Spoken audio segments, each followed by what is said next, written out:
여러분 반갑습니다. 오늘 수요 성경 공부 오신 여러분들 환영하고요.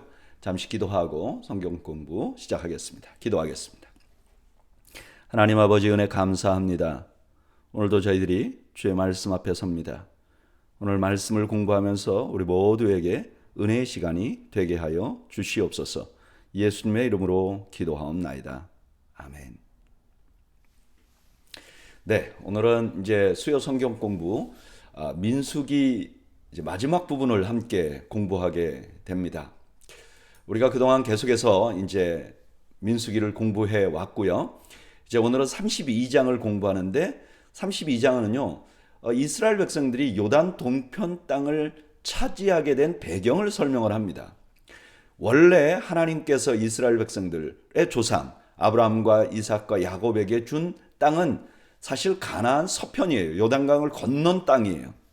그런데 어떻게 해서 이스라엘 백성들 전체가 요단 동편까지 자신들의 국가의 땅으로 차지하게 됐는지 그 배경을 설명해 줍니다. 1절 루벤 자손과 갓 자손은 힘이 많은 가축대를 가졌더라. 그들이 야셀 땅과 길르앗 땅을 본즉 그곳은 목축할 만한 장소인지라. 루벤과 갓은 부유했던 것 같아요. 그래서 이 사람들이 그 많은 자신들의 양떼를 어떻게 관리할까 좀 생각을 했던 것 같습니다. 그런데 그들이 보기에 야셀이라는 땅, 이 야셀은 이제 야셀 성 근처에 있는 땅이고요. 길르앗이라는 땅, 이 땅은 좀 성경에서 좀 정확하게 어딘지 알기가 좀 어려워요. 왜냐하면 이 길르앗이라는 용어가 굉장히 여러 지역을 이렇게 커버하는 그런 용어이기 때문에 그래요. 어떤 때는 길르앗은 요단 동편 전체를 말하는 대명사로 쓰이기도 하고요. 어떤 때는 그 요단강 건너편의 그 북쪽 지역 있죠. 그래서 좀 비옥한 지역을 말하는 의미하는 그런 용어이기도 합니다.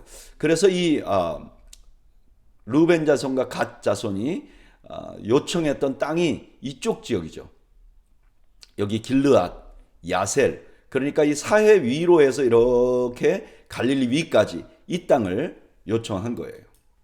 2절 갓 자손과 르우벤 자손이 와서 모세와 제사장 엘르아살과 회중 지휘관들에게 말하여 이르되 아다롯과 디본과 야셀과 니무라와 헤스본과 엘르알레와 스밤과 느보와 부온 곧 여호와께서 이스라엘 회중 앞에서 쳐서 멸하신 땅은 목축할 만한 장소요 당신의 종들에게는 가축이 있나이다.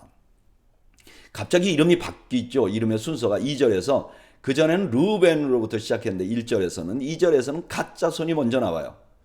사실 르우벤이 먼저 나오는 건 이해가 되죠. 르우벤이 형이니까. 근데 갓 자손이 먼저 나왔다 하는 것은 이 모든 일을 갓이 아마 갓의 후손들이 주도하지 않았을까 하는 그런 생각을 합니다.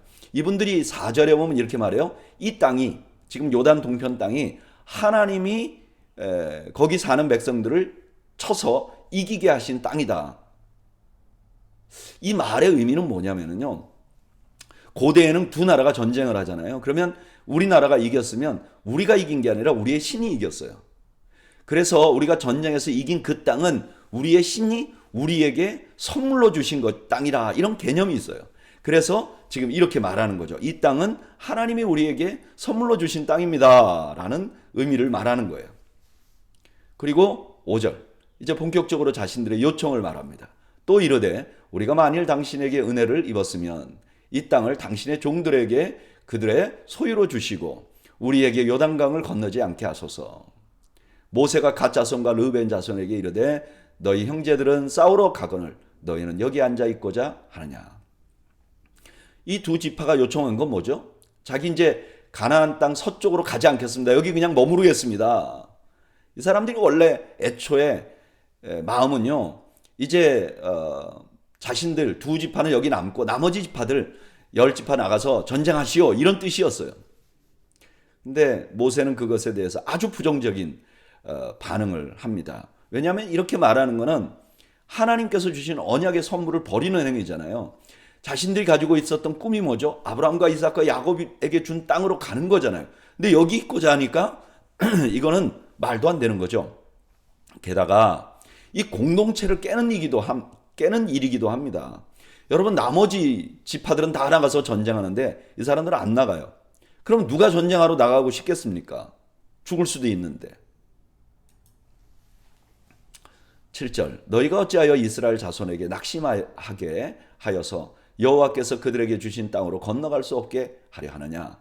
너희 조상들도 내가 가데스바네아에서 그 땅을 보라고 보냈을 때에 그리하였었나니 그들이 에스골 골짜기에 올라가서 그 땅을 보고 이스라엘 자손을 낙심하게 하여서 여호와께서 그들에게 주신 땅으로 갈 수 없게 하였었느니라. 그때 여호와께서 진노하사 맹세하여 이르시되 애굽에서 나온 자들은 20세 이상으로는 한 사람도 내가 아브라함과 이삭과 야곱에게 맹세한 땅을 결코 보지 못하리니 이는 그들이 나를 온전히 따르지 아니하였음이니라.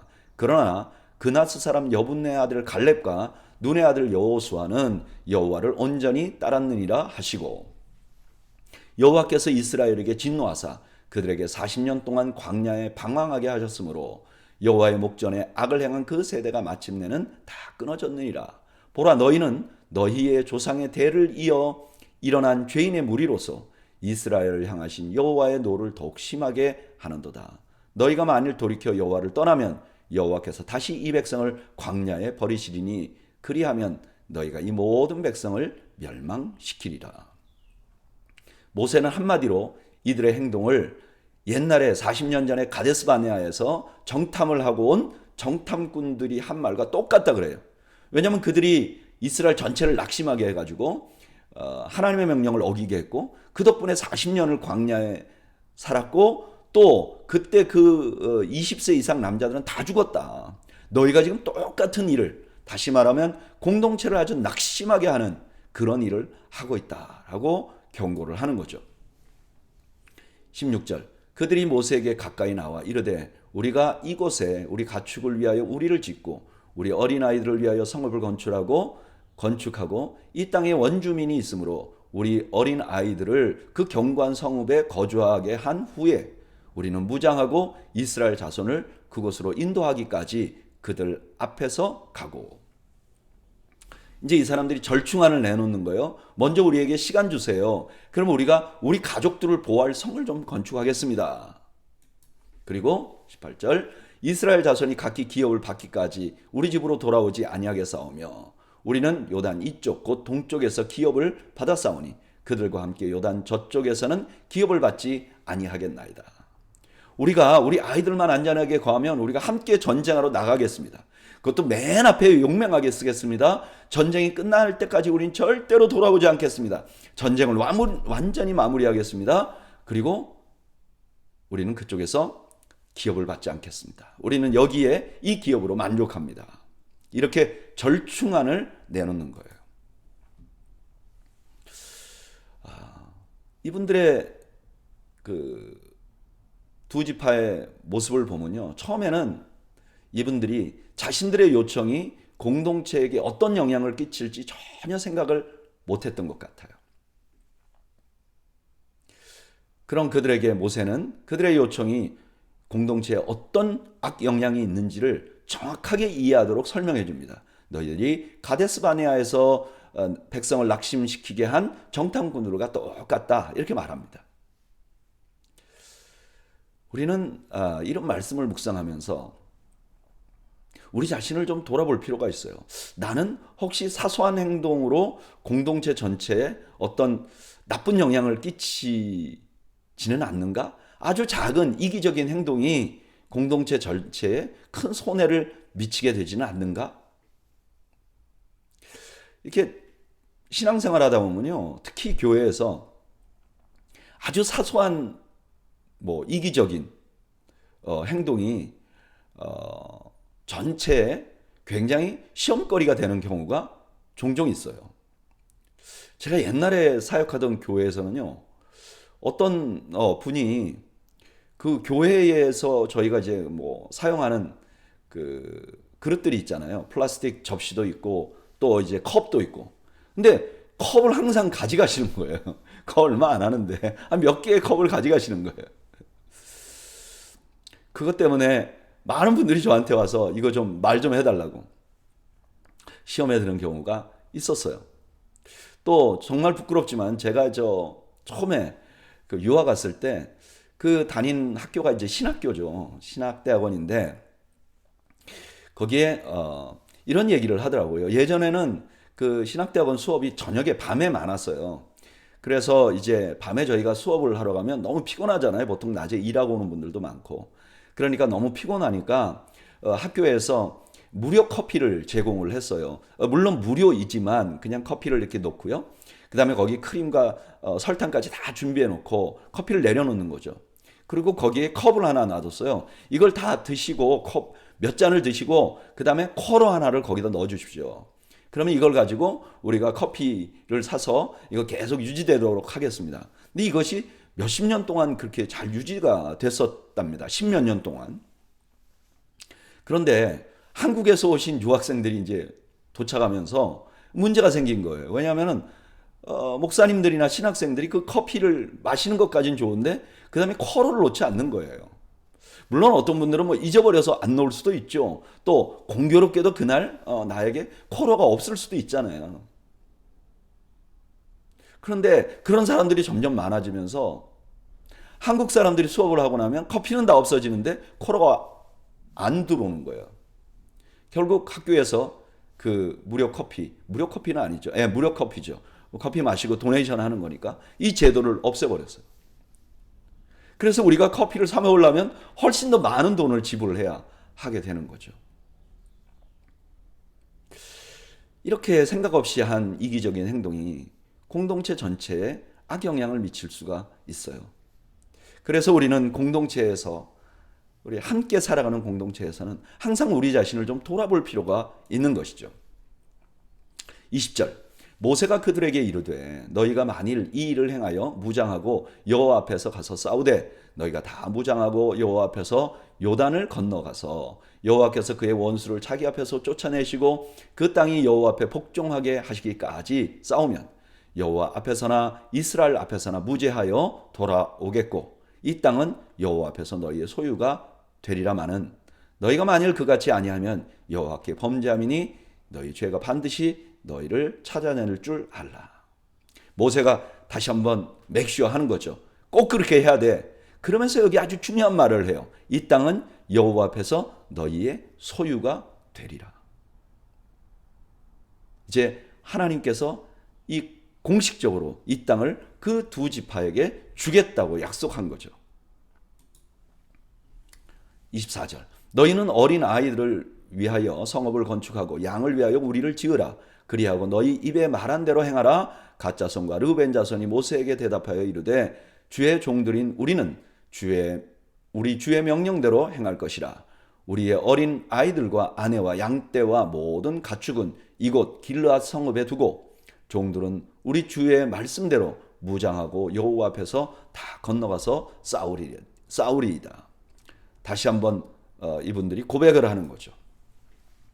그 다음에 모세가 또 지혜로워요. 28절 이에 모세가 그들에게 대하여 제사장 엘르아살과 눈의 아들 여호수아와 이스라엘 자손 지파의 수령들에게 명령하니라. 모세가 그들에게 이르되 갓 자손과 르벤 자손이 만일 각각 무장하고 너희와 함께 요단을 건너가서 여호와 앞에서 싸워서 그 땅을 너희 앞에 항복하기에 이르면 길르앗 땅을 그들의 소유로 줄 것이니라.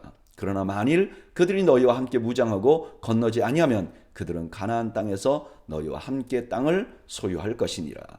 합의 내용을 전체에게 알리고요. 또 여기에 모세는요. 그분들이 그 두 지파가 또 마음이 변심할 수도 있잖아요. 그러면 그래도 가나안 땅을 너희와 함께 나누어야 할 것이다. 이렇게까지 배려합니다. 31절 갓 자손과 르우벤 자손이 대답하여 이르되 여호와께서 당신의 종들에게 명령하신 대로 우리가 행할 것이라. 우리가 무장하고 여호와 앞에서 가나안 땅에 건너가서 요단 이쪽을 우리가 소유할 기업이 되게 하리이다. 이제 다시 많은 무리들 앞에서 공식적으로 대답을 합니다. 33절 모세가 갓 자손과 르우벤 자손과 요셉의 아들 므낫세 반 지파에게 아모리인의 왕 시혼의 나라와 바산 왕 옥의 나라를 주되 곧 그 땅과 그 경내의 성읍들과 그 성읍들의 사방 땅을 그들에게 주매. 여기 새로운 지파가 하나 등장해요. 므낫세 반 지파는 처음에 갓 자손과 르우벤 자손이 만할 때 없었어요. 근데 여기 갑자기 등장을 합니다. 왜 등장을 하게 되었는지, 어떻게 등장을 하게 됐는지는 뒤에 가면 알 수가 있어요. 34절. 갓 자손은 디본과 아다롯과 아로엘과 아스다롯 소반과 야셀과 욕부하와 벳니무라와 하란들의 견고한 성읍을 건축하였고 또 양을 위하여 우리를 지었으며 르우벤 자손은 헤스본과 엘르알레와 기럇다임과 느보와 바알 무온을 건축하고 그 이름을 바꾸었고 또 신마를 건축하고 건축한 성읍들의 새 이름을 주었고, 그 다음에 39절 보면 므낫세의 아들 마길의 자손은 가서 길르앗을 쳐서 빼앗고 거기 있는 아모리인을 쫓아내매 모세가 길르앗을 므낫세의 아들 마길에게 주매 그가 거기 거주하였고 므낫세의 아들 야일은 가서 그 촌락들을 빼앗고 하봇 야일이라 불렀으며 노바는 가서 그 낫과 그 마을들을 빼앗고 자기 이름을 따라 노바라 불렀더라. 므낫세의 지파 중에 한 반쯤이 지금 이제 그 르우벤과 갓이 그쪽에 이제 정리하고 성 쌓고 이렇게 하잖아요. 그러는 동안 가서 전쟁을 한 거예요. 아직 가나안 땅 서편으로 가지 않았는데 그 땅에서 전쟁을 하고 그 땅에 있는 성읍을 차지한 거죠. 그래서 므낫세 반지파가 또 가나안 서편의 땅이 아니라 동편의 땅을 차지하게 된 것이죠. 저는 이 말씀 묵상하면서 분명히 요단 동쪽에 정착한 지파들의 처음 동기는 이기적이었어요. 그리고 이들의 행동은요, 공동체에 아주 치명적인 고통을 줄 수 있는 가능성이 있는 일이었습니다. 물론 나중에 모세와 지도자들의 권면을 받아서 이 사람들이 우리가 이래서는 안 되겠다 생각했지만 그렇다고 해서 처음 동기가 없어지는 건 아니잖아요. 아주 이기적인 동기로 했잖아요. 그런데 지금 오늘 본문에서는 이들의 이기적인 동기를 주목하지 않습니다. 오히려 이 본문은 전혀 다른 메시지를 품고 있어요. 그게 뭐죠? 어떻게 해서 이스라엘 백성들이 요단 서편만 차지하지 않고 동편까지 이렇게 더 넓은 땅을 차지하게 됐는지, 어떻게 그것을 가지게 됐는지를 더욱더 강조합니다. 어떻게 보면 하나님께서는 이들의 이기적인 동기까지도 사용하셔서 결국 그들을 변화시키고 이스라엘 전체에게 선이 되도록 하신 것이죠.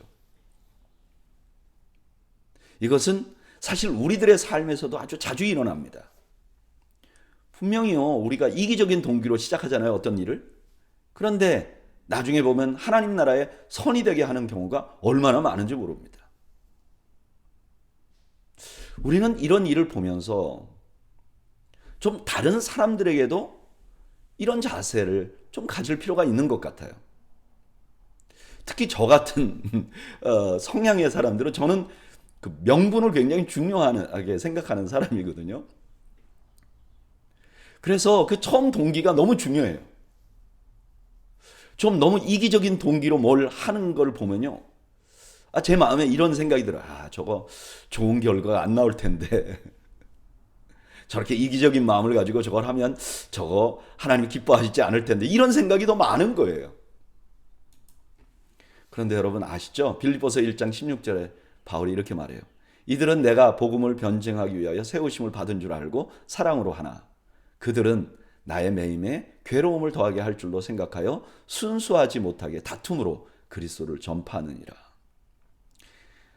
빌립보 교회 안에 어떤 사람들은 바울을 옹호하면서 복음을 전하고, 어떤 사람들은 바울이 틀렸다고 말하기 위해서 복음을 막 전한 거죠. 그런데 바울의 마지막 말은 뭐죠? 그러면 무엇이냐? 거칠애로 하나 참으로 하나 무슨 방도로 하든지 전파되는 것은 그리스도니 이로써 나는 기뻐하고 또한 기뻐하리라. 우리는 기뻐해야 하는 것이 맞죠. 그 동기가 어떻든 하나님의 나라가 확장이 된다면 그것을 기뻐해야 되겠죠. 하나님께 감사해야 되겠죠.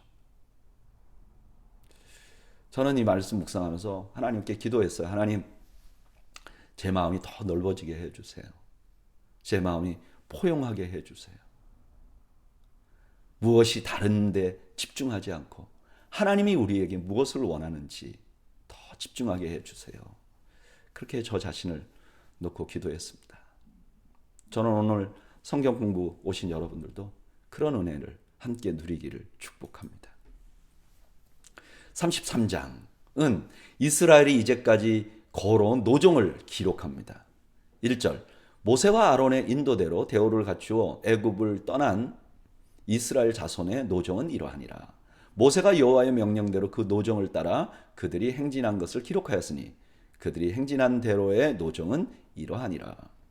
하나님께서 모세에게 노정을 기록하라 그랬어요. 왜 그랬을까? 우린 두 가지 이유 정도를 알 수 있어요. 첫째는 이게 이스라엘 백성들은 하나님의 군대잖아요. 그러니까 여기 인도로 대오를 갖추고 노정 이런 건 전부 다 군대가 이렇게 먼 지역에 전쟁을 하러 갈 때에 쓰는 용어들이에요. 그러니까 지금 이스라엘 백성들이 그냥 함부로 방탕하게 걸어 다니는 것이 아니라 일정한 목표를 가지고 하나님을 대장으로, 하나님을 지도자로 삼고 움직이는 군인들이라는 것을 보여주는 것이죠. 그러나 또 하나의 더 큰 이유는 이렇게 기록함을 통해서 하나님의 은혜를 잊지 않게 하는 그런 목적이 있는 것이죠. 3절, 그들이 첫째 달 15째 날에 라암셋을 떠났으니 곧 6월절 다음 날이라. 이스라엘 자손이 애굽 모든 사람의 목전에서 큰 권능으로 나왔으니 애굽인은 여호와께서 그들 중에 치신 그 모든 장자를 장사하는 때라. 여호와께서 그들의 신들에게도 벌을 주셨더라. 이 여정을 기록하는 것이 하나님의 은혜를 다시 한번 기억하게 하는 목적이기 때문에 첫 번째 출발하기 전에 하나님께서 그들에게 무엇을 하셨는지 기록합니다. 잊지 말라는 거죠. 이걸 기억하면요, 그러니까 현재의 은혜를 기억하면 미래에 대해서 확신을 갖게 돼요. 여러분, 현재에 내가 지나온 은혜를 기억하는 건 이런 축복이 있어요. 미래에도 내가 확신을 갖게 되는 것이죠. 그리고 5절부터 49절까지 그 여정을 기록하는데요. 5절부터 15절까지는 애굽에서 시내산까지 지친 곳을 기록하는데 11개. 16절부터 36절까지는 시내산에서 가데스 바네아까지 지친 곳 21곳. 그다음에 37절에서 49절까지는 가데스 바네아에서 모압 평지까지 다시 한 바퀴 돌고 돌아온 곳 9개.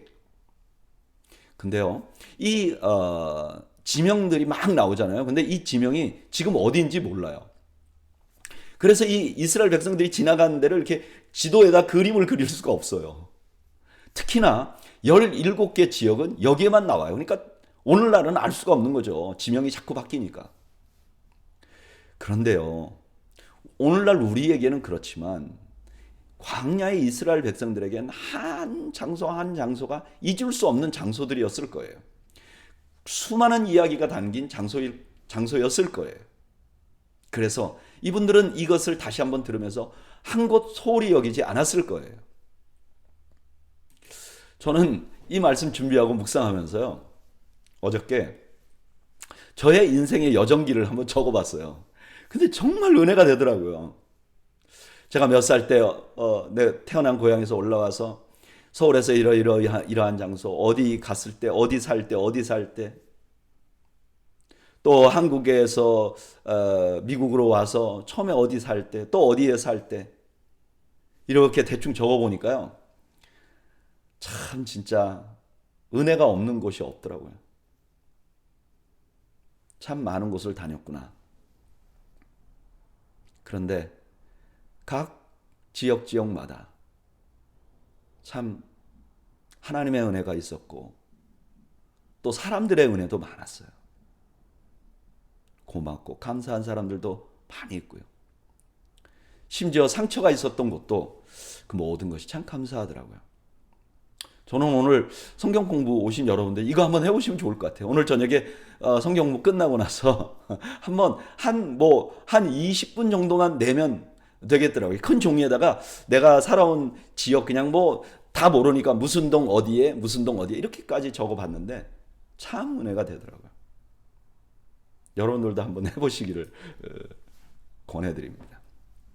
자, 이제 여정을 다 설명하고 나서 50절, 여리고 맞은편 요단 강가 모압 평지에서 여호와께서 모세에게 말씀하여 이르시되 이스라엘 자손에게 말하여 그들에게 이르라 너희가 요단 강을 건너 가나안 땅에 들어가거든. 이제 가나안 땅 들어가기 직전에 이제 모든 일을 마치고 모세가 마지막 권면을 하는 거죠. 근데 이 권면의 첫 마디가 뭐예요? 당신들 가나안 땅에 들어갈 겁니다. 이 확신이 들어가는 거죠. 가나안 땅에 들어갈 것이야 라고. 그리고 이렇게 말합니다. 52절에 그 땅의 원주민을 너희 앞에 다 몰아내고 그 새긴 석상과 부어 만든 우상을 다 깨뜨리며 산당을 다 헐고 그 땅을 점령하여 거기 거주하라. 내가 그 땅을 너희 소유로 너희에게 주었습니다. 이 분들이 처음 들어가서 해야 할 일은 뭐냐? 원주민을 몰아내는 거예요. 그리고 그들이 섬기던 모든 우상을 다 제거하는 거예요. 그렇게 해야 될 이유는 이 땅이 바로 너희들의 소유였기 때문이다 라고 말합니다. 그렇죠? 제가 서울에서 한국에서 살 때 여러 곳을 이사 다녔어요. 집을 사본 일은 없어요. 근데 살았던 곳이 뭐 월세일 수도 있고 전세일 수도 있는데 제 것이 아니었어요. 그러니까 저는 그 집에 들어가서 한 번도 리모델링을 한 적이 없어요. 그냥 그거 내 소유가 아니니까. 깨끗하게 쓰고 나가야 하죠. 만약에 내 것이 아닌데 내가 리모델링을 해서 썼으면 다시 이사 나갈 때 그래서 원상복귀 해줘야 돼요. 근데 어떤 집이 제 집이라면, 저의 소유의 집이고 여기 오래 거주할 거라면 저는 벽지라든지 또 가구라든지 저는 제가 원하는 대로 만들 것 같아요. 지금 하나님이 이렇게 말하는 거, 이건 이제 너희 땅이야. 과거에 이 땅에 살던 백성들의 그런 문화를 다 지워야 돼. 이제 너희 것이야. 명실상부하게 너희 것으로 만들어 라고 말하는 거죠. 54절 너희의 종족을 따라 그 땅을 제비 뽑아 나눌 것이니 수가 많으면 많은 기업을 주고 적으면 적은 기업을 주되 각기 제비 뽑은 대로 그 소유가 될 것인즉 너희 조상의 지파를 따라 기업을 받을 것이니라. 너희가 만일 그 땅의 원주민을 너희 앞에서 몰아내지 아니하면 너희가 남겨둔 자들이 너희 눈에 가시와 너희 옆구리에 찌르는 것이 되어 너희가 거주하는 땅에서 너희를 괴롭게 할 것이요 나는 그들에게 행하기로 생각한 것을 너희에게 행하리라. 땅은 제비 뽑아서 나누어야 한다. 그리고 그 원주민들을 몰아내지 않으면 그들이 찌르는 것이 될 것이다. 여기 찌른다는 것은 눈에 가시라는 건 막 큰 뭐 가시가 눈에 콕 찌르는 이런 치명적인 상처를 입는 게 아니라 왜 눈 안에 무슨 이물질이 들어가면 막 눈이 좀 잘 보이지 않고 뻑뻑하잖아요. 그렇게 되는 것. 옆구리 찌르는 건 우리가 뭐 의자에 이렇게 앉았는데 좀 불편한 거 있잖아요. 지금 그런 말씀을 하는 거예요. 너희들 분명히 가나안 땅은 너희들에게 축복이야. 그러나 순종하지 않으면 거기서 너희들이 좀 괴로울 거야. 그러니까 이거 반드시 순종해야 해라고 말씀하시는 거죠. 그리고 그 다음에 가나안 땅의 경계를 말합니다. 1절 여호와께서 모세에게 말씀하여 이르시되 너는 이스라엘 자손에게 명령하여 그들에게 이르라 너희가 가나안 땅에 들어가는 때에 그 땅은 너희의 기업이 되리니 곧 가나안 사방 지경이라. 그리고 3절부터 12절까지 가나안 땅의 경계를 말해요. 근데 이 경계가 오늘날 또 알 수 없는 지명이 많아요. 그런데 아주 구체적으로 말씀하세요. 근데 여기 또 하나의 특징은 뭐냐면 여기 범위를 우리가 대충 그려보면요. 12정탐꾼이 들어가서 정탐한 기록과 동일해요. 그리고 여기에는 요단 동편이 나오지 않아요. 대충 그리면 이런 거죠. 이 아래 신광야에서부터 올라가서 여기 사해가 있고요. 요단강을 따라갔고 이쪽 요단 동편에 있는 땅들은 암몬 자손의 땅은 포함하지 않고 이 위로 이렇게 포함하는 이런 땅 경계가 될 것이다. 이렇게 말씀하고 계십니다. 13절 모세가 이스라엘 자손에게 명령하여 이르되 이는 너희가 제비 뽑아 받을 땅이라 여호와께서 이것을 9지파 반쪽에게 주라고 명령하셨나니 이는 르벤 자손의 지파와 갓 자손의 지파가 함께 그들의 조상의 가문을 따라 그들의 기업을 받을 것이며 므낫세의 반쪽도 기업을 받을 것임이니라. 이 두 지파와 그 반 지파는 여리고 맞은편 요단 건너편 곧 해 돋는 쪽에서 그들의 기업을 받으리라. 여호와께서 또 모세에게 말씀하여 이르시되 너희에게 땅을 기업으로 나눌 자의 이름은 이러하니 제사장 엘르아살과 눈의 아들 여호수아니라. 이제 이제 분배를 하는 일을 할 것이라고 말씀하시고요. 그다음에 이 일을 누가 하느냐? 엘르아살과 여호수아. 아직 모세가 살아 있을 때예요. 근데 모세가 이 일을 자기가 하지 않습니다. 왜냐하면 이 땅을 분배하고 또 정복해야 되는 것은 여호수아의 업무예요. 이제 여호수아가 해나갈 거예요. 대를 이어서 만들어 나갈 거예요. 모세는 거기서 자기 역할을 멈추고 이제 그 직위를 이제 엘르아살과 눈의 아들 여호수아에게 이렇게 뭐라고 하죠? 그 직분의 파워 그걸 주는 거죠. 임파워링을 하고 있는 거죠. 그 다음에 18절부터 29절까지는 땅을 나누기 위한 각 지파의 지휘관의 이름을 이렇게 하나하나 기록합니다. 저는 이 말씀 묵상하면서 하나님께서 모세를 통해서 이스라엘 백성들에게 가나안 땅에 들어가면 꼭 이것을 순종하라라고 말해요. 그 안에 있는 이방 족속들을 다 내보내라. 그래야 너희가 거기서 편안해진다. 그렇지 않으면 굉장히 불편한 곳이 될 것이다. 여러분, 이 순종이라는 것은 우리의 구원과는 연관이 없습니다. 누가 순종해서 구원을 얻겠어요? 믿음으로 구원을 얻는 거죠. 그러나 그렇다고 해서 순종이 아무 의미가 없는 것이 아니에요. 순종하지 않으면 복된 삶을 누릴 수가 없어요. 하나님의 말씀대로 살지 않고 하나님의 말씀을 어기면서 복된 삶 살 수가 없습니다. 물론 어떤 사람들은요, 어떤 하나님의 특별한 사명을 가지고 고난을 겪는 분들이 있어요. 예수님도 그랬고 바울도 그랬어요. 그러나 이런 특별한 사명이 있는 사람이 아니라면 일반적인 우리의 삶에서는 우리가 하나님의 말씀에 복종하고 살면 하나님이 주신 복을 누릴 수가 있는 거예요. 은혜를 누릴 수가 있는 거예요. 그래서 저는 우리가 좀 하나님의 말씀이 그렇게 말하면 그대로 순종하려고 하는 그런 마음이 있어야 됩니다. 하나님의 말씀은 그렇게 말하지만 우리는 생각이 달라요. 이렇게 해서는 안 되는 거예요. 우리 기독교인들이 절대 양보하지 말아야 될 그 믿음은 뭐냐? 하나님의 말씀이 기준이에요. 하나님이 하라는 대로 살아야 돼요. 저는 저와 여러분들이 하나님의 말씀에 순종하는 그런 은혜를 누리기를 축복합니다. 이제 전체 지파들의 땅을 배분한 후에 이번엔 이제 레위 지파들의 땅을 배분합니다. 당연하죠? 왜냐하면 레위 지파는 땅을 차지하지 못하니까요. 1절 여호와께서 여리고 맞은편 요단강가 모압 평지에서 모세에게 말씀하여 이르시되 이스라엘 자손에게 명령하여 그들이 받은 기업에서 레위인에게 거주할 성읍을 주게 하고 너희는 또 그 성읍을 두르고 있는 초장을 레위인에게 주어서 성읍은 그들의 거처가 되게 하고 초장은 그들의 재산인 가축과 짐승들을 둘 곳이 되게 할 것이니라. 레위인들에게는 그 지역을 주지는 않았어요. 그런데 성은 주었어요. 왜냐하면 생활을 해야 되니까요. 그리고 그 주변 초장도 얻게 되었어요. 4절 너희가 레위인에게 줄 성읍들의 들은 성벽으로부터 밖으로 사방 1000규빗이라.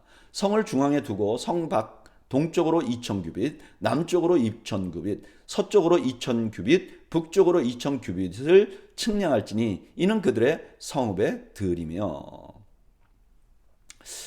이게 4절에서는 1000규빗이라고 말하고 5절에서는 2000규빗이라고 말하고 이거 어떻게 이해하면 좋은가? 이렇게 이해하면 좋을 것 같아요. 이렇게 성이 있으면 이쪽으로 1000, 이쪽으로 1000. 그러니까 이게 성이 1000이면 여기서부터 여기까지 1000, 여기서부터 여기까지 1000. 우리가 이렇게 좀 이해해 볼 수 있는 거죠. 6절 너희가 레위인에게 줄 성읍은 살인자들이 피하게 할 도피성으로 6성읍이요 그 외에 42성읍이라 너희가 레위인에게 모두 48성읍을 주고 그 초장도 함께 주되 너희가 이스라엘 자손의 소유에서 레위인에게 너희가 성읍을 줄 때에 많이 받은 자에게서는 많이 떼어서 주고 적게 받은 자에게는 적게 떼어 줄 것이라. 각기 받은 기업을 따라서 그 성읍들을 레위인에게 줄지니라. 레위인들은 모두 48개의 성을 받았습니다. 그리고 이 성을 내놓을 때는 큰 지파에서는 많이 내놓고 적은 지파에서는 적게 내놓으라 그래요. 이게 우리가 하나님의 나라에 그 헌신하는 그런 중요한 원리죠. 많이 받은 사람들은 많이 넣고 적게 받은 사람은 적게 넣는 거예요. 그래서 하나님께서는 우리에게 얼마씩 내라 이렇게 말하지 않아요. 우리 교인이 되면 모두가 뭐 10불씩 내야 됩니다. 이렇게 안 해요. 11조를 얘기하죠. 이건 뭐죠? 많이 있는 사람은 많이, 적게 내는 사람은 적게. 하나님은 이게 하나님의 나라의 원리인 거죠. 9절 여호와께서 또 모세에게 말씀하여 이르시되 이스라엘 자손에게 말하여 그들에게 이르라 너희가 요단강을 건너 가나안 땅에 들어가거든 너희를 위하여 성읍을 도피성으로 정하여 부지 중에 살인한 자가 그리로 피하게 하라. 이는 너희가 복수할 자에게서 도피하는 성을 삼아 살인자가 회중 앞에 서서 판결을 받기까지 죽지 않게 하기 위함이니라. 이거 그때 당시에는 거의 없는 새로운 법을 하나 제정을 하십니다. 그게 뭐냐면은 도피성을 만들려고 그래요. 이 도피성은 오늘날로 말하면 구치소 같은 것입니다. 그러니까 형을 확정받기 전에 거하게 하는 거죠. 근데 왜 이런 성을 만들어야 하는가? 그 당시에는 사람들이 만약에 자기 가족이 누군가에 의해서 죽게 되면요, 그걸 복수했어요. 근데 이 사람이 사실은 살인을 했지만 이게 큰 죄지만 자기가 고의로 한 게 아니에요. 근데 이걸 밝히기도 전에 죽어버린다면 이 사형은요 다시 되돌릴 수가 없잖아요. 그러니까 죄인을 이미 죄인된 살인의 죄를 범한 죄인을 보호하기 위한 장치를 마련하시는 거예요. 살인한 죄를 저지른 자도 보호받을 수 있는 길, 그러니까 피할 수 있는 길을 만들어준 것이죠. 13절 너희가 줄 성읍 중에 6을 도피성이 되게 하되 세 성읍은 요단 이쪽에 두고 세 성읍은 가나안 땅에 두어 도피성이 되게 하라. 이 6성읍은 이스라엘 자손과 타국인과 이스라엘 중에 거류하는 자의 도피성이 되리니 부지 중에 살인한 모든 자가 그리로 도피할 수 있으리라. 많은 사람이 잘 갈 수 있도록 그 요단강이 좀 범람하고 이러면 빨리 피해야 되는데 못 피할 수 있잖아요. 그러니까 이 강 이쪽 강 저쪽에다가 3개씩 만들라는 거예요. 또 여기에는 타국인도 갈 수 있어요. 여러분 우리 하나님은요 죄인뿐만 아니라 이방인들도 사랑하시고 도피할 수 있기에 팔을 열어주시는 분이시죠. 그런데 16절 만일 철 연장으로 사람을 쳐 죽이면 그는 살인자니 그 살인자를 반드시 죽일 것이요 만일 사람을 죽일 만한 돌을 손에 들고 사람을 쳐 죽이면 이는 살인한 자니 그 살인자는 반드시 죽일 것이요 만일 사람을 죽일 만한 나무 연장을 손에 들고 사람을 쳐 죽이면 그는 살인한 자니 그 살인자는 반드시 죽일 것이니라. 피를 보복하는 자는 그 살인한 자를 자신이 죽일 것이니 그를 만나면 죽일 것이요 만일 미워하는 까닭에 밀쳐 죽이거나 기회를 엿보아 무엇을 던져 죽이거나 아기를 가지고 손으로 쳐 죽이면 그 친자는 반드시 죽일 것이니 이는 살인하였습니다. 피를 보복하는 자는 살인자를 만나면 죽일 것이니라. 고의로 살인한 자는 무조건 사형이라는 거예요. 자, 고의로 살인을 하지 않는 사람들을 위해서 도피성을 만들었어요. 그런데 그렇다고 해서 고의로 사람을 죽이고 도피성으로 피하면 되느냐? 안 된다는 거예요. 그는 대가를 받아야 한다는 거예요.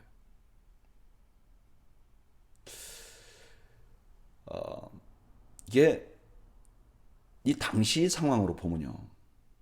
이건 엄청난 일입니다. 이미 살인을 했으면 그 동기가 어땠든 그거는 큰 실수고 큰 악이죠. 제가 아는 선교사님 한 분이 선교지에서 운전을 하다가 실수로 그만 사람을 치게 됐어요. 근데 아주 오래된 얘기죠. 근데 그분이 그 교통사고 난 사람이 이제 굉장히 위독해가지고 병원에 입원했는데 그때 우리 동기들 그 아는 목사님들에게 다 이메일을 보내서 기도를 부탁했어요. 근데 그 기도 부탁에 한 단락이 이래요. 내가 사람을 살리는 선교사로 여기 왔는데 내가 사람을 죽였으면 어떻게 선교사를 계속하겠습니까? 하나님께서 자비를 베풀어 달라고 기도해 주십시오. 그렇죠.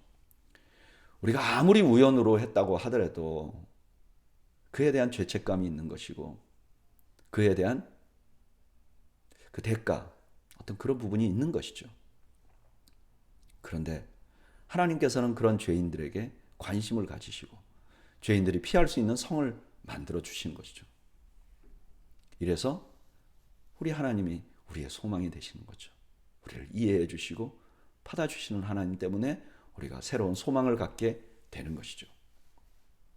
22절 악의가 없이 우연히 사람을 밀치거나 기회를 엿봄 없이 무엇을 던지거나 보지 못하고 사람을 죽일 만한 돌을 던져서 죽었을 때에 이는 악의도 없고 해하려 한 것도 아닌즉 회중이 친자와 피를 보복하는 자 간에 이 규례대로 판결하여 피를 보복하는 자의 손에서 살인자를 건져내어 그가 피하였던 도피성으로 돌려보낼 것이요 그는 거룩한 기름 부음 받은 대제사장이 죽기까지 거기 거주할 것이니라.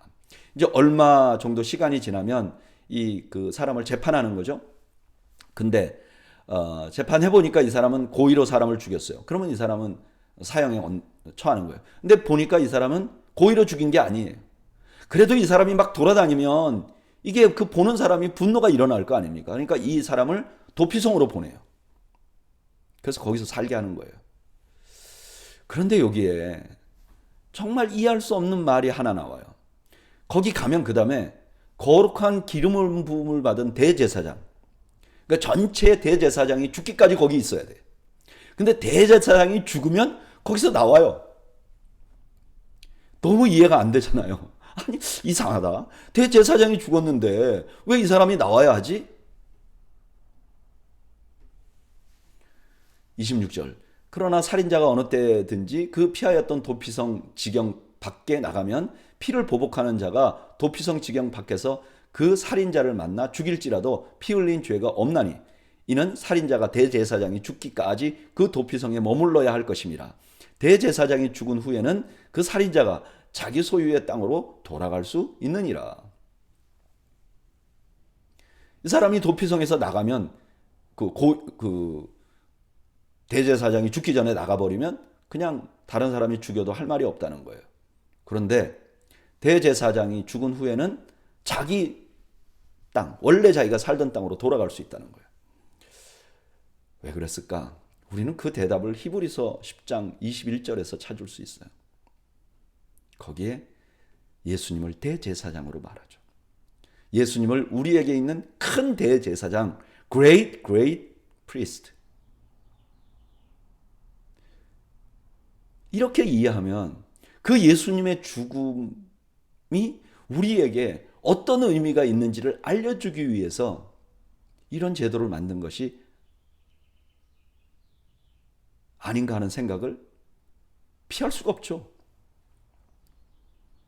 아니, 대제사장이 죽으면 왜 도피성에서 나올 수 있죠? 이 이유를 설명할 수 없잖아요. 그래서 구약 성경은 신약 성경이 없이는 질문을 다 완성할 수가 없어요. 사도 바울이 예수님을 만나고 나니까 그가 과거에 알던 모든 구약 성경 그 많은 지혜를 배설물로 생각했다는 것은 그때 많은 질문이 있었는데 예수님 없이는 이 질문이 안 풀리는 거예요. 근데 예수님을 이해하고 나니까 그 질문이 다 풀리는 거예요. 지금 오늘 도피성도 마찬가지죠. 그래서 도피성은 어떻게 보면 예수님을 그리는 그림자 중에 하나인 것이죠. 우리 주님이 죽음으로 십자가의 죽으심으로 우리는 도피성에 나와서 우리가 원래 살던 소유의 땅으로 돌아갈 수 있게 되는 것이죠. 29절 이는 너희의 대대로 거주하는 곳에서 판결하는 규례라. 사람을 죽인 모든 자 곧 살인한 자는 증인들의 말을 따라서 죽일 것이나 한 증인의 증거만 따라서 죽이지 말 것이요 고의로 살인죄를 범한 살인자는 생명의 속전을 받지 말고 반드시 죽일 것이며 또 도피성에 피한 자는 대제사장이 죽기 전에는 속전을 받고 그 땅으로 돌아가 거주하게 하지 말 것이니라. 너희는 너희가 거주하는 땅을 더럽히지 말라. 피는 땅을 더럽히나니 피 흘림을 받은 땅은 그 피를 흘리게 한 자의 피가 아니면 속함을 받을 수 없느니라. 너희는 너희가 거주하는 땅 곧 내가 거주하는 땅을 더럽히지 말라. 나 여호와는 이스라엘 자손 중에 있음이니라. 여기에 놀라운 약속을 하죠. 그들이 그 땅을 거룩하게 유지해야 될 이유는 하나님이 그곳에 거하기 때문이죠. 거하시기 때문이죠.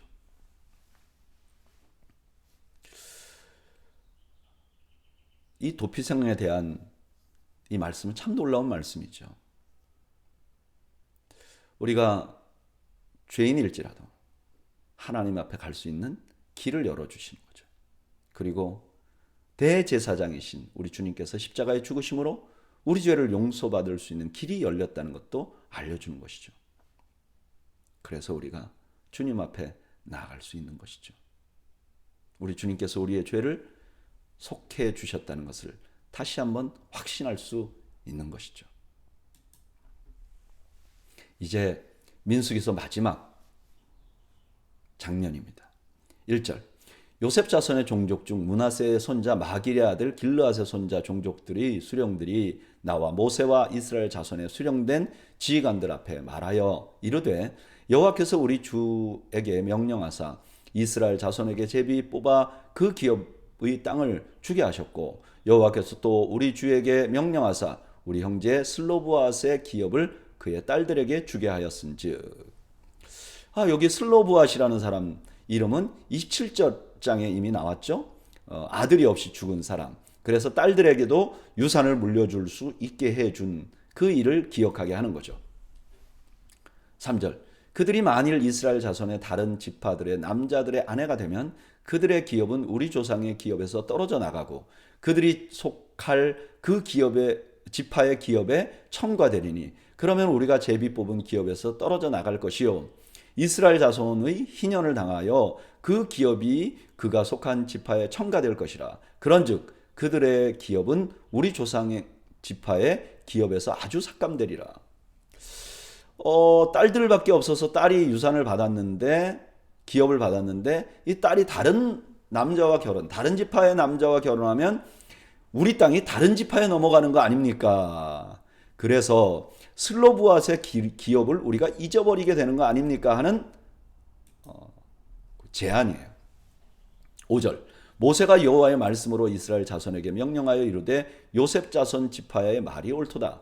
슬로브앗의 딸들에 대한 여호와의 명령이 이러하니라. 이르시되 슬로브앗의 딸들은 마음대로 시집가려니와 오직 그 조상 지파의 종족에게로만 시집갈지니 그리하여 이스라엘 자손의 기업이 이 지파에서 저 지파로 옮기지 않고 이스라엘 자손이 다 각기 조상 지파의 기업을 지킬 것이니라 하셨나니.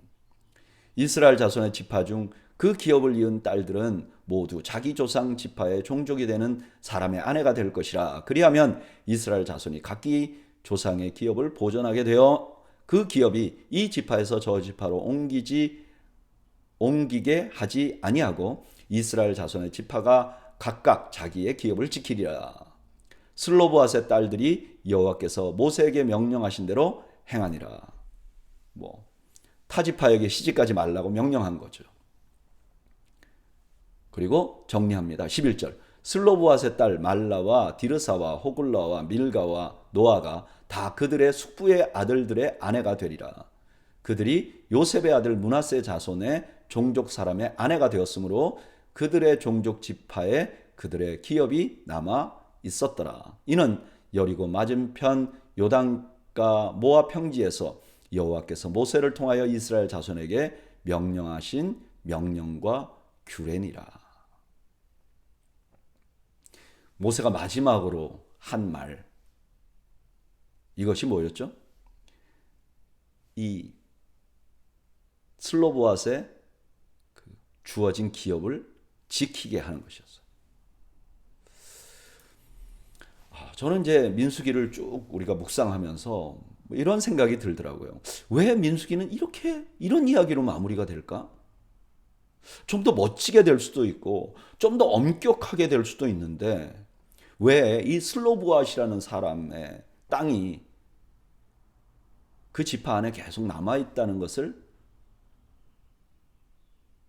기억하게 하고 마무리할까? 성경에는 분명한 답이 없어요. 근데 저는 이 말씀을 이렇게 보면서 이런 생각이 나더라고요. 이 땅이 하나님의 소유임을 잊지 않게 하기를 원하신 거 아닌가? 이게 너희들이 뭐 팔고 사고 해가지고 그냥 너희들끼리 나눠 가질 수 있는 게 아니야. 이건 원래 하나님의 것이고 하나님이 너희들에게 맡긴 것이야. 그러니까 이거는 너희가 그냥 너희 마음대로 쓸 수 있는 게 아니야. 이걸 잊지 않게 하기 위한 것이 아닌가. 또 하나는 가만히 보면요. 빈익빈 부익부가 생기지 않도록 법으로 규정하고 계신 것 같아요. 땅을 자꾸 사고 팔고 하다 보면 시간이 지나면요. 어떤 사람들은 땅을 많이 차지하게 될 것이잖아요. 어떤 사람들은 땅을 그만큼 차지하지 못하게 될 것이잖아요. 그리고 이렇게 자꾸 빈익빈 부익부가 생기면 사람이 자꾸 탐욕의 노예가 되잖아요. 더 많이 갖기를 원하고 저 집 할 거, 이 집 할 거 다 그냥 자기가 소유하려고 노력하지 않겠습니까? 그러면 탐욕의 노예가 돼버리죠. 하나님 이걸 경계하신 것이 아닌가. 그리고 생각해 보니까요. 오늘 사는 우리들도 이 두 가지가 참 중요한 것 같아요. 여러분, 우리는 이 땅에 살면서 물질이 필요해요. 그리고 열심히 일을 해서 재산을 증식하는 것. 이것이 죄가 아닙니다. 부자가 되는 것. 이거 죄가 아닙니다. 우리가 열심히 살아야죠. 그리고 우리가 벌어들인 돈을 전략하고 또 투자도 하고 그래서 더 많이 부를 누릴 수 있어야 하죠. 그러나 우리가 이런 상황에서 잊지 말아야 될 일이 있어요. 그건 뭐냐면은 우리가 소유한 모든 것이 궁극적으로 우리의 것이 아니에요. 하나님이 우리에게 맡겨준 거예요. 내가 100불이 있던 1000불이 있던 10만 불이 있던 100만 불이 있던 1000만 불이 있던 이건 영원한 내 소유가 아니에요. 내가 갖고 있는 집이 내 소유로 법적으로 되어 있어도 영원한 내 소유가 아니라는 걸 잊지 말아야 된다는 거예요. 또 하나, 우리가 열심히 일을 해야 하지만 탐욕의 노예가 돼서는 안 돼요. 우리의 목적이 좀 더 많은 부를 축적하는 게 목적이 돼서는 안 돼요. 그리고 그것을 위하여 나 자신을 버려서는 안 돼요. 그 물질의 유혹에 우리가 넘어가서 살아서는 안 돼요. 이게 돈이 많은 사람만 그런 게 아니에요. 어떤 데는 돈이 없어도 탐욕의 노예가 돼요. 저는 어려서 가난하게 살았어요.